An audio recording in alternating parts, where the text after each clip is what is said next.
जी, आप अभी छोटे हैं, अब मेरे साथ ऐसी बातें ना किया करें। भाभी मैं देखने में छोटा हूँ लेकिन मेरे अंदर ताकत बहुत है। तुमसे कुछ नहीं होता, तुम तो 2 मिनट में ही खाली हो जाते हो। भाभी अब नाराज मत हो, मैं आपकी ख्वाहिश पूरी करूंगा। ठीक है, मैं आपकी बात मान लेती हूँ, लेकिन मैं घोड़ी नहीं बनूंगी और मैं अपने मुंह में नहीं लूंगी। मेरे प्यारी भाभी जान, इन दोनों में से एक बात तो आपको माननी पड़ेगी। एक बात मैं आपकी मान लूंगी, लेकिन एक बात मेरी माननी पड़ेगी आपको। मैं आपकी हर बात के लिए मरने के लिए तैयार हूँ। सोच लो। देर किस बात की है, चलो अभी चलते हैं, घर में कोई नहीं। अभी नहीं, रात के 12 बजे मैं आपके कमरे में आऊंगी। शाम को मैं आपका इंतजार। देखिए जी, हमारे अंदर कितनी दम।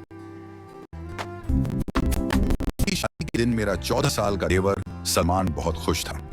मैंने हमेशा उसे अपना छोटा भाई ही समझा और वह भी मुझे पूरे सम्मान के साथ भाभी माँ कहकर पुकारता था।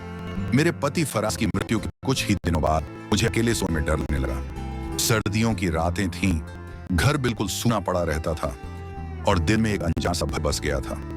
ऐसे हालात में मैंने सिर्फ सुरक्षा के एहसास के लिए अपने देवर को पास वाले कमरे सुलाने की व्यवस्था कर दी।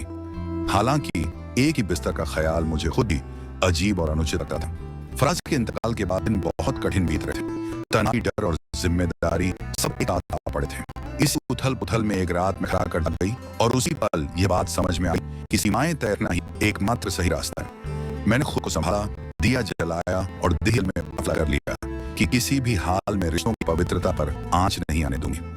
फराज को गुजरे अभी सिर्फ 2 ही दिन हुए थे। घर में न सास थी और न ही नंदें। इस दुनिया में फराज का बस यही एक छोटा भाई था। सलमान अभी बच्चा ही था। मैंने उसे कभी भाई से बढ़कर कुछ नहीं समझा। शादी के समय वह कहा करता था कि उसे नई मां मिल गई है। यह बात मेरे दिल में जिम्मेदारी और संरक्षण का एहसास और भी गहरा कर देती थी। इसी दौरान मुझे अपनी माँ की चीजें याद आई। रिश्तों में दूरी और मर्यादा बहुत जरूरी होती है। अभी से सीमाएं तय कर लो ताकि आगे चलकर कोई गलतफहमी न हो। उसी पल मैंने फैसला कर लिया कि सलमान के कमरे की व्यवस्था अलग होगी और मैं खुद को भी मजबूत बनाऊंगी, मेरे सहारे नहीं बल्कि समझदारी और गरिमा के साथ। उस रात मुझे पहली बार यह एहसास हुआ कि दुख के बाद भी गरिमा के साथ जीना ही असली हिम्मत है और हर इज्जत की हिफाजत ही मेरी सबसे बड़ी जिम्मेदारी है। माँ की बातें मुझे पहले बहुत कठोर लगती थी। मुझे लगता था कि वे सलमान के बारे में शंका करती, इसी वजह से मैं अक्सर मन ही मन नाराज हो जाया करती थी। लेकिन जब मैं सचमुच बेसहारा हो गई और फराज दुनिया से चले, आंसू रुकने का नाम ही नहीं थे। मैं कभी सोच भी नहीं सकती थी वे मुझे इतने बड़े घर में अकेला छोड़ जाएंगे। जिंदगी अचानक बहुत भारी और मुश्किल हो गई थी। रात के 12 बज चुके थे और सलमान अब बालिग 22 साल का अभी तक घर नहीं आया था। दिल को कहीं ना कहीं एक अजीब सा सुकून था कि अगर वह देर से आए तो शायद मेरी बेचैनी कुछ कम रहे। माँ की नसीहतें बार बार जहन में गूंज रही। उसी पल दरवाजे पर दस्तक हुई और दिल जोर जोर से धड़कने लगा। भाभी, दरवाजा खोलिए, मैं हूं। मैंने हिचकिचाते हुए दरवाजा खोला। घर असामान्य रूप सूना लग रहा था। सलमान ने आते ही पूछा, आपने खाना खाया है? उसकी आवाज में अपनापन और फिक्र साफ छप रही थी। उसके हाथ में एक थैली थी, बाहर के होटल के चावल। मुझे खाना बनाना नहीं आता, इसलिए बाहर से ले आया हूँ। आप कमजोर हो जाएंगी तो मैं खुद को कभी माफ नहीं कर पाऊंगा।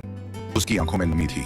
वह पूरी इज्जत के साथ बात कर रहा था, फिर भी मेरे मन में कई तरह की उलझनें घूम रही थी।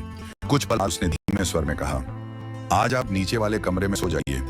ऊपर का हिस्सा काफी सूना रहता है और आजकल हालात भी ठीक नहीं है। हाथ में दम। मैंने कमरा बदल लिया लेकिन मन की बेचैनी कम नहीं। कमरे में दाखिल होते ही मेरी नजर जोर के संदूक पर पड़ी। मेरा दिल चौंक उठा। यह यहाँ कैसे आ गया? मैंने तय किया कि सुबह इस बारे में बात करूंगी। बहुत ज्यादा थकान के कारण जल्दी सो गई। सुबह आंख खुली तो 10 बज चुके। बाहर आए तो देखा सलमान चाय बना रहा था। अच्छी नींद आई? उसने पूछा। मैंने हाँ में सिर हिला दिया। वह बोला, आप पिछले कई दिनों से ठीक से सो नहीं पा रही थी, इसलिए मैंने आपके लिए हल्की सी हर्बल चाय बनाई थी।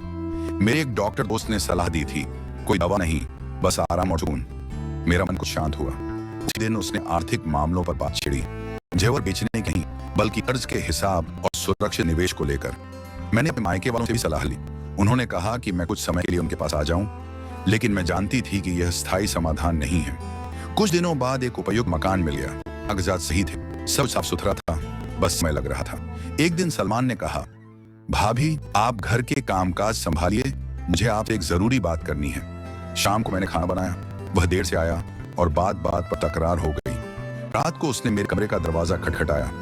भाभी, मैं एक बात साफ साफ कहना चाहता हूँ।